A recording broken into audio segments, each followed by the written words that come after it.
And if we did not, still, what difference would that make? We could shut them out of existence. But that is a different thing.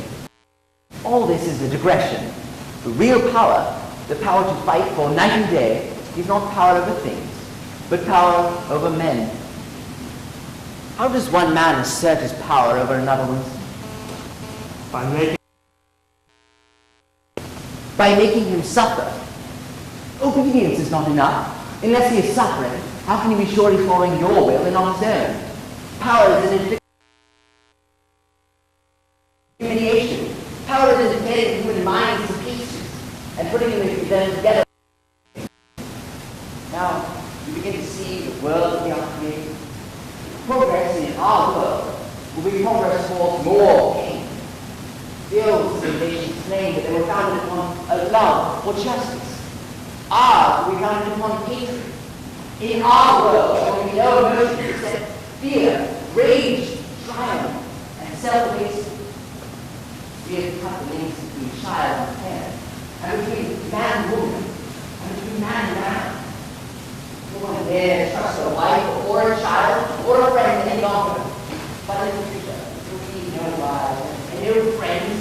Children will be taken from the mother's birth as one takes eggs from the head. The sex instinct will be eradicated. Procreation will become an animal matter, like the manure of a ration. There will be no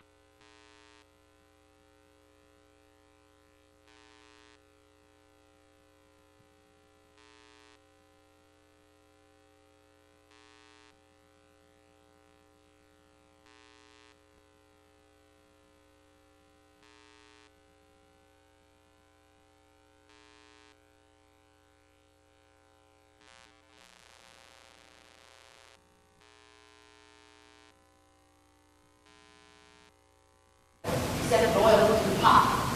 There will be no love except love for Big Brother. There will be no love except the love of triumph over a defeated enemy.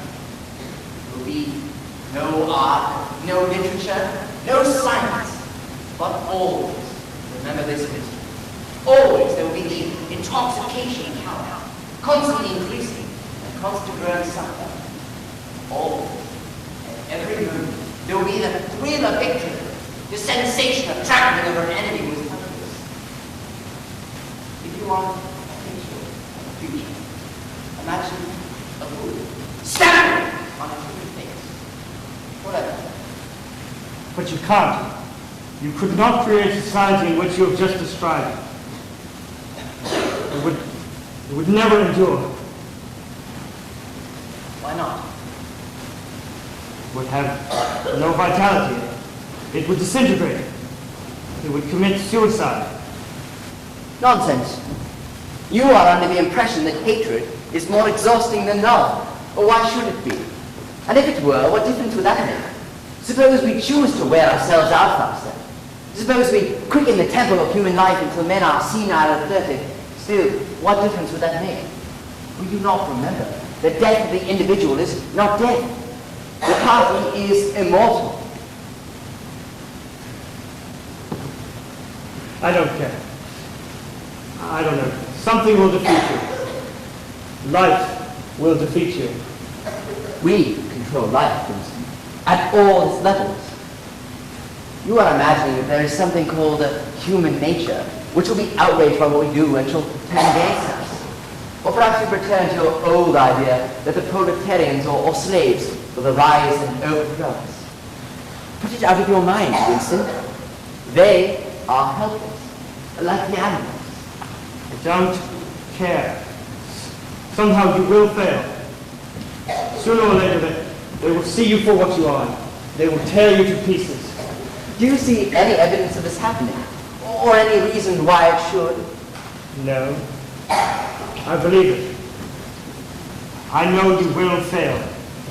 There's something in the universe, I don't know, some spirit, some principle that you cannot overcome. Do you believe in God, Winston? No.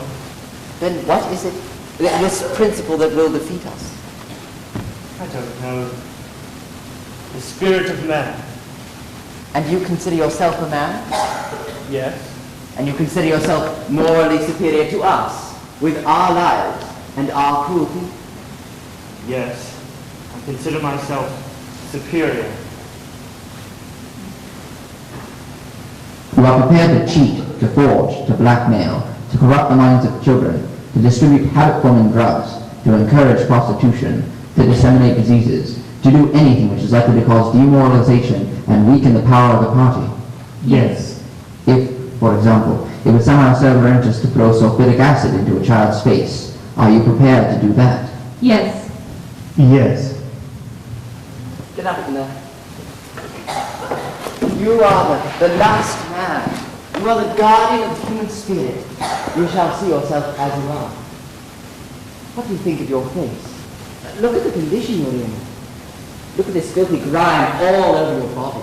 Look at that disgusting running sword in your chest. You know that you stink like a goat. Probably you've ceased to notice it. Look at your emaciation. You see, I could snap your neck like a carrot. You know you've lost 25 kilos since you've been in our hands. Even your hair is coming out in clumps. Look here. Open your mouth. 9, 10, 11 teeth. How many had you when you came to us? And a few you have left are dropping out of your skull. Look here.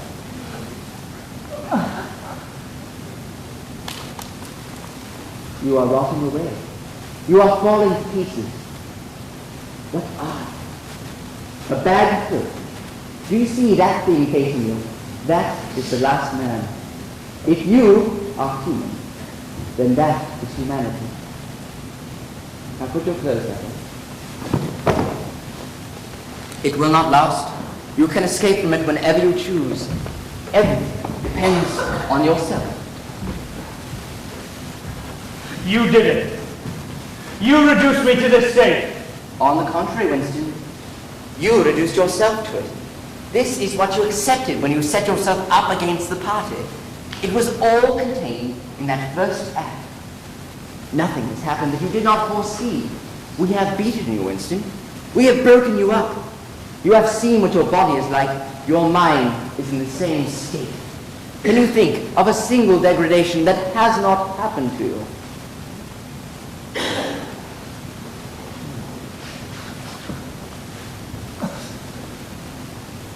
I have not betrayed Julia. No. No, that is perfectly true. You have not betrayed Julia.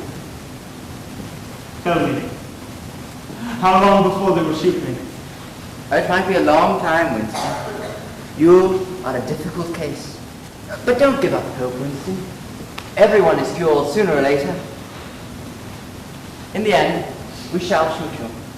But you are improving. Intellectually, there's very little wrong with you. It is only emotionally that you fail to make progress. Tell me, Winston. And remember, no lies. You know I'm always able to detect when you tell a lie. What are your true feelings towards Big Brother? I hate him. You hate him? Good. Then it is time you take your last step. You must love Big Brother. It is not enough to obey him. You must love him. Guards. Room 101. O'Brien, please now, not there. A vast military buildup of armored divisions, missiles, and floating fortresses, accompanied by a number of radio-controlled rocket bombs, directed at the most densely populated areas of Airstrip 1, were discovered by our boys at the Malbar front. Already, this large cache of weapons is being converted for use against the East Asian populace. Another glorious victory for Big Brother and the principles of ASOP.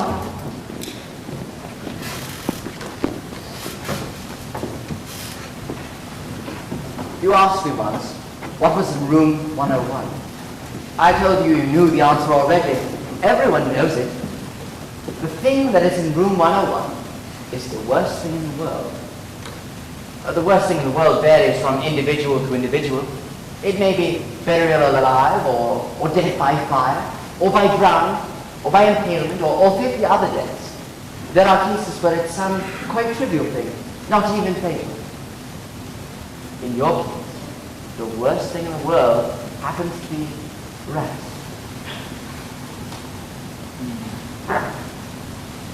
O'Brien, no, you couldn't. It's impossible. You remember that moment of panic that used to occur in your dreams? There was a wall of blackness and a roaring sound in your ears, and there was something terrible on the other side of the wall. You knew it was, but you dared not drag it into the open. It was the rats that were on the other side of the wall. But O'Brien, this isn't necessary. You know this is not necessary. By itself, pain is not enough. There are occasions where a human being will stand out against pain, even to the point of death. But for everyone, there is something unendurable, something which cannot be compensated. Courage and cowardice are not involved. For you, rats are unendurable. They are a form of pressure that you could not withstand, even if you wished to. You will do what is required of you. But what is it?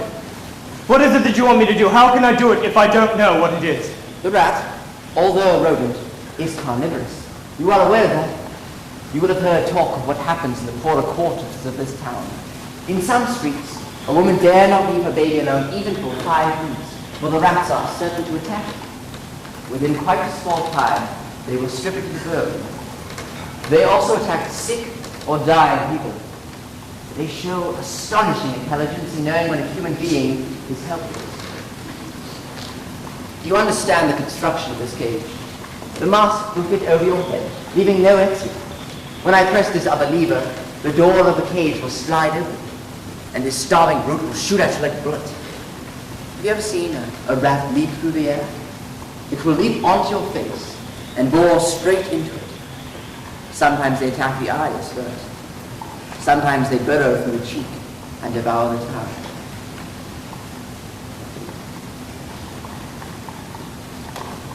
Do it to Julia! Do it to Julia, not to me, to Julia. I don't care what happens to her. Tear her face off, strip her to the bones. To Julia, not to me.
Hello, Winston.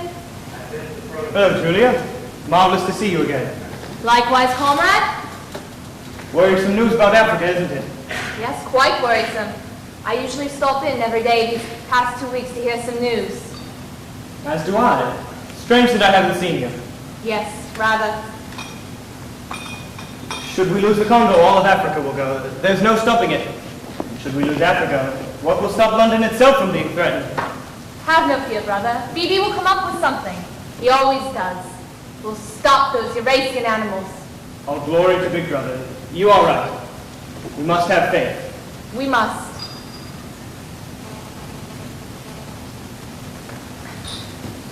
I betrayed you, Winston. I'm sorry. I betrayed you too, sister. You needn't be sorry. It was inevitable. Sometimes they threaten you with something. Something you can't stand up to. Something you can't even think about. And you say, don't do it to me, do it to somebody else. Do it to so-and-so. And you may pretend that you only said it to make them stop and that you didn't mean it. But that's not true. At the time when it happens, you want it to happen to the other person. You don't give a damn what they suffer. All you care about is yourself.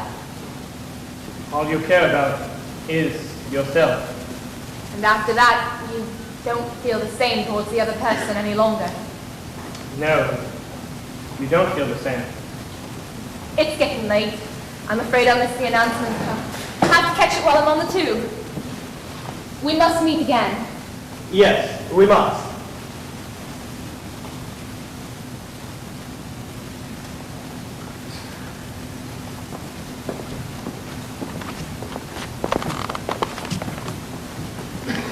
Underneath the spreading chestnut tree, I sold you, and you sold me. Attention comrades. The time is 15:30. It is time for an important announcement from the Ministry of Peace. Comrades, repeat after me. War is peace. War is peace. Freedom is slavery. Freedom is slavery. Ignorance is strength. Ignorance is strength. Victory! None other than Big Brother himself has led a vast seaboard armada to secretly assemble a sudden blow in the enemy's rear. The vast strategic maneuver was a perfect coordination of all oceanic forces, as only BB himself could orchestrate. It has been an utter rout. There are 500,000 prisoners taken in Africa. It is a complete demoralization of East Asian morale. The victory has yielded to oceanic forces control of the whole of Africa. This utter conquest brings the war within immeasurable distance of its end.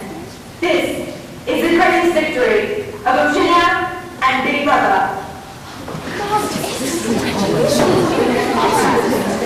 The greatest victory in human history. Victory! Victory! Victory! Victory! Victory! Victory!